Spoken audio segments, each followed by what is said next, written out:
So, hello mga mare! Panibagong araw, panibagong blessing na naman. So, nag-sale sa Foodpanda yung Domino's Pizza ng 3-day sale. So, nagkakaroon siya ng 500 pesos na discount. Kaya, ayan, 584 lang yung binayaran ko, no? So, after 30 minutes, ayan, na dumating na sila. So, ayan, kinuha ko na yung ating order. So, dalawang 14-inch na pizza na to, mga mare, no? So, malaki na talaga siya, no? Tapos, nag-sale lang sila.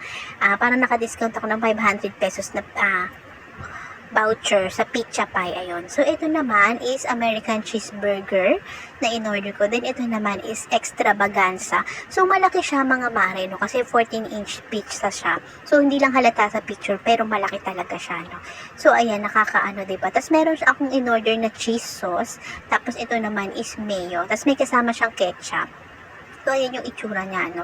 So, malaki naman talaga to mga mare, yung slice niya. So, ito muna yung sa American Cheeseburger. So, makikita nyo, ayan, yung ang laki ng slice niya. Tapos, ayan, marami siyang toppings. Tapos, itong extravaganza, ayan, super daming toppings. Tapos, ayan, sobrang laki din. No? So, unang-una muna natin tinikman itong ating American Cheeseburger. So, sinasok ko siya dito sa in-order ko din na cheese sauce. So, unang-una okay din. Yung cheese, okay lang. Para lang siyang cheese whiz. Pero, okay din naman. Carry rin naman, no?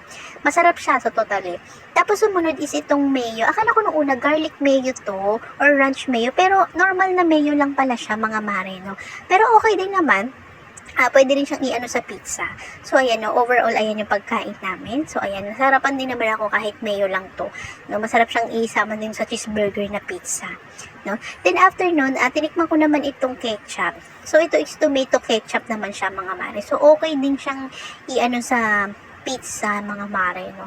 So, overall, okay din naman kasi bumili ako nitong, ayan, cheese sauce, tas yung mayo, tas may pre-ketchup naman siya, no? So, ayan, paubos na namin yung pizza. So, nakakabusog to mga mare kasi ang laki-laki, 14 inches siya. So, yun lang, mga mare. Salamat sa panonood!